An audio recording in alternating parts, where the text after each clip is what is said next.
ये आकाशवाणी का गोरखपुर केंद्र है। अब आप प्रमोद कुमार सिंह से सुनेंगे प्रादेशिक समाचार।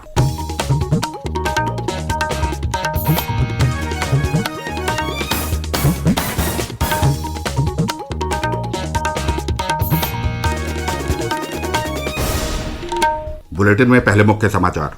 मुख्यमंत्री योगी आदित्यनाथ ने कहा, कोविड-19 के नियंत्रण के लिए केंद्र द्वारा बनाई गई कार्य योजना का राज्य में किया जा रहा है पूरा अनुपालन।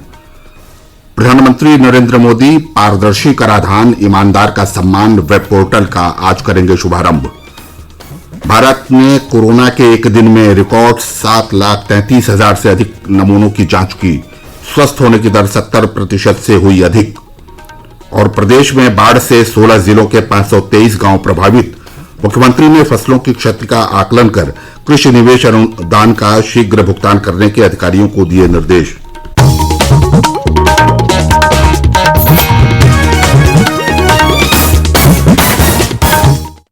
अब समाचार विस्तार से। मुख्यमंत्री योगी आदित्यनाथ ने कहा है कि प्रदेश में कोविड-19 के नियंत्रण के लिए केंद्र की कार्य योजना का पूरा पालन किया जा रहा है।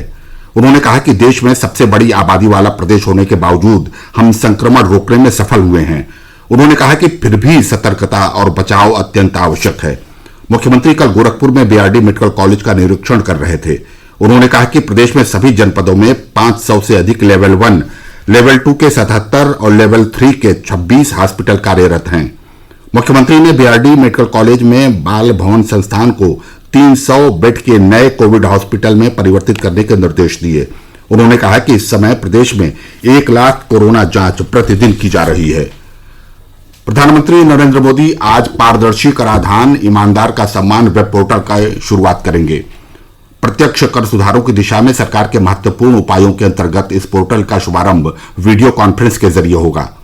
केंद्रीय प्रत्यक्ष कर बोर्ड ने हाल के वर्षों में प्रत्यक्ष कर प्रणाली के क्षेत्र में कई बड़े सुधार किए हैं। पिछले साल कॉरपोरेट कर की दरों को 30% से घटाकर 22% किया गया था।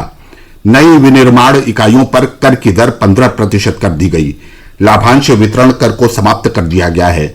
इन सुधारों का मुख्य उद्देश्य कर की दरों में कमी लाना और प्रत्यक्ष कर कानूनों को सरल बनाना है।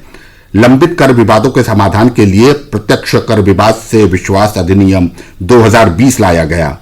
करदाताओं की शिकायतों और मुकदमेबाजी को कम करने के लिए विभिन्न अपीलीय अदालतों में विभागीय अपील करने की मौद्रिक सीमा बढ़ाई गई है।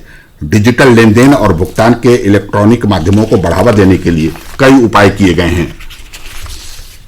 आयकर विभाग कोविड महामारी के दौरान करदाताओं के लिए अनुपालन आसान बनाने के लिए प्रयासों के लिए प्रतिबद्ध है। इसके अंतर्गत आयकर रिटर्न की वैधानिक समय सीमा बढ़ाई गई है।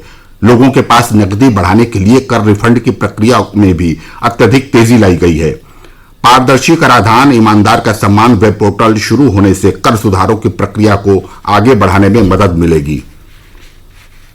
उच्चतम न्यायालय ने एक ऐतिहासिक फैसले में कहा है कि 1956 के कानून में संशोधन के अनुरूप पिता और दादा की संपत्तियों में बेटियों को भी बेटे के बराबर अधिकार प्राप्त होगा।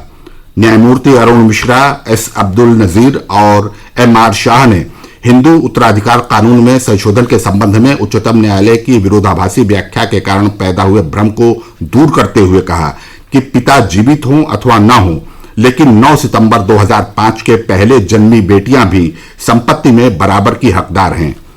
हिंदू उत्तराधिकार कानून इसी दिन से लागू किया गया था। उच्चतम न्यायालय ने कहा कि अधिनियम की धारा 6 के तहत प्राप्त समानता के अधिकार से बेटियों को वंचित नहीं रखा जा सकता। प्रधानमंत्री स्वनिधि योजना के अंतर्गत आवेदन करने वालों की संख्या पहले 41 दिनों में ही 5 लाख को पार कर गई है। इनमें से 1 लाख लोगों को कर्ज मंजूर भी कर दिए गए हैं। इस योजना को लेकर रेहड़ी और पटरी विक्रेताओं में बहुत उत्साह देखा जा रहा है, क्योंकि उन्हें लॉकडाउन के बाद अपना व्यवसाय फिर शुरू करने के लिए सस्ती दरों पर ऋण उपलब्ध कराए जा रहे हैं। इस योजना के अंतर्गत 1 वर्ष के लिए 10,000 रुपए का कर्ज बिना किसी जमानत के दिया जा रहा है। इसके अलावा इन लोगों को कर्ज का नियमित भुगतान करने पर ब्याज में 7% वार्षिक की दर से सब्सिडी भी दी जाएगी। डिजिटल लेन देन करने वालों को 1,200 रुपए का कैशबैक मिलेगा। ये योजना आत्मनिर्भर भारत अभियान के अंतर्गत आवासन और शहरी विकास मंत्रालय द्वारा शुरू की गई है। प्रादेशिक समाचार आप आकाशवाणी गोरखपुर से सुन रहे हैं। भारत ने एक दिन में 7,33,000 कोरोना जांच करने का कीर्तिमान कायम किया है। इन्हें मिलाकर देश में अभी तक 2,60,00,000 से अधिक नमूनों की जांच की जा चुकी है। केंद्रीय स्वास्थ्य मंत्रालय के अनुसार देश की जांच, संपर्क और उपचार कार्यनीति ने प्रति 10 लाख आबादी पर 18,852 नमूनों की जांच की उपलब्धि हासिल की है। देश में 1,421 प्रयोगशालाओं में कोविड नमूनों की जांच की जा रही है। पिछले 24 घंटों में 56,000 से अधिक रोगी उपचार के बाद पूरी तरह स्वस्थ हुए हैं। स्वास्थ्य मंत्रालय ने कहा है कि अभी तक 16,39,599 लोग कोरोना संक्रमण से पूरी तरह ठीक हो चुके हैं। स्वस्थ होने की दर भी बढ़कर 70.38% हो गई है। वर्तमान में 6,43,000 रोगियों का उपचार चल रहा है। ये कुल संक्रमित व्यक्तियों का मात्र 27.64% है। आकाशवाणी से विशेषज्ञों की सलाह श्रृंखला में कोविड-19 के बारे में वरिष्ठ चिकित्सकों की राय प्रसारित की जाती है। आकाशवाणी समाचार से बातचीत में नीति आयोग के सदस्य स्वास्थ्य डॉक्टर वीके पॉल ने सभी से आग्रह किया कि वे कोरोना वायरस के फैलाव को रोकने के लिए सुरक्षित दूरी का पालन करें।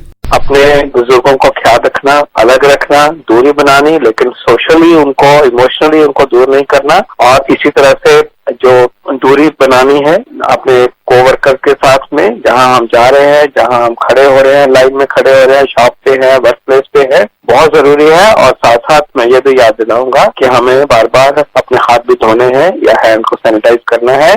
मुख्यमंत्री योगी आदित्यनाथ ने प्रदेश में बाढ़ से प्रभावित फसलों को क्षति का तत्काल आकलन कर पीड़ित कृषकों को कृषि निवेश अनुदान का शीघ्र भुगतान करने के निर्देश दिए हैं। मुख्यमंत्री ने गोरखपुर सहित कई क्षेत्रों में बाढ़ राहत केंद्रों का निरीक्षण किया और प्रभावित परिवारों को राहत सामग्री वितरित की। उन्होंने कहा कि बाढ़ राहत शिविरों में रह रहे लोगों में यदि ज्वर, खांसी और सिरदर्द जैसे लक्षण दिखाई पड़े तो उन्हें तुरंत अलग करते हुए कोविड-19 की टेस्टिंग सुनिश्चित की जाए। उन्होंने कहा कि इन कैंपों में स्वच्छता और सैनिटाइजेशन का विशेष ध्यान रखा जाए। राहत कार्यालय के अनुसार इस समय प्रदेश में 16 जिले अंबेडकर नगर, अयोध्या, आजमगढ़, बहराइच, बलिया, बलरामपुर, बाराबंकी, बस्ती, देवरिया, गोंडा, गोरखपुर, लखीमपुर खीरी, कुशीनगर, मऊ, संत कबीर नगर और सीतापुर के 523 गांव बाढ़ से प्रभावित हैं, जिनमें से 272 गांव पानी से घिरे हुए हैं। प्रभावित जिलों में एनडीआरएफ की 15 टीमें और एसडीआरएफ की और पीएसी की 7 टीमें राहत कार्यों में लगाई गई हैं। उधर मौसम विभाग ने राज्य में अगले 2 दिनों में लगभग सभी स्थानों पर गरज चमक के साथ हल्की से भारी वर्षा होने का अनुमान व्यक्त किया है। 121 पुलिसकर्मियों को जांच पड़ताल के क्षेत्र में उत्कृष्ट योगदान के लिए वर्ष 2020 के केंद्रीय गृह मंत्री पदक से सम्मानित किया गया है। अपराध की व्यावसायिक जांच के उच्च मानदंडों और जांच अधिकारियों द्वारा उत्कृष्ट जांच कार्यों को बढ़ावा देने के लिए 2018 में यह पुरस्कार शुरू किया गया था। पदक पाने वालों में सीबीआई के 15 कर्मी, मध्य प्रदेश और महाराष्ट्र पुलिस के 10-10, उत्तर प्रदेश पुलिस के 8 और केरल तथा पश्चिम बंगाल पुलिस के 7-7 कर्मी शामिल हैं। शेष पदक पाने वालों में अन्य राज्यों और केंद्र शासित प्रदेशों के पुलिसकर्मी शामिल हैं। इनमें 21 महिला पुलिस अधिकारी भी हैं। केंद्र सरकार ने एक अखबार के इस दावे का खंडन किया है कि केंद्र कृषि में यूरिया के इस्तेमाल को बंद करने जा रहा है। पत्र सूचना कार्यालय पीआईबी ने एक ट्वीट में इस खबर को निराधार बताया है। सरकार की ओर से स्पष्ट किया गया है कि उसने खेती में यूरिया का इस्तेमाल बंद करने के बारे में कोई फैसला नहीं किया है। केंद्र सरकार ने इन खबरों को खारिज कर दिया है कि वो विद्यालयों को 1 सितंबर से 14 नवंबर तक चरणबद्ध तरीके से खोले जाने की अनुमति देने जा रही है। पत्र सूचना कार्यालय ने एक ट्वीट में इन खबरों को आधारहीन बताया है। और अंत में बुलेटिन का मुख्य समाचार एक बार फिर। मुख्यमंत्री योगी आदित्यनाथ ने कहा, कोविड-19 के नियंत्रण के लिए केंद्र द्वारा बनाई गई कार्य योजना का राज्य में किया जा रहा है पूरा अनुपालन। प्रधानमंत्री नरेंद्र मोदी पारदर्शी कराधान ईमानदार का सम्मान वेब पोर्टल का आज करेंगे शुभारंभ। भारत ने कोरोना के एक दिन में रिकॉर्ड 7,33,000 से अधिक नमूनों की जांच की। स्वस्थ होने की दर 70% से हुई अधिक।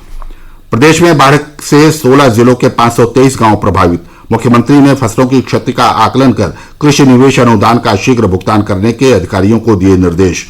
इसके साथ ही आकाशवाणी गोरखपुर से प्रसारित प्रादेशिक समाचारों का बुलेटिन समाप्त हुआ।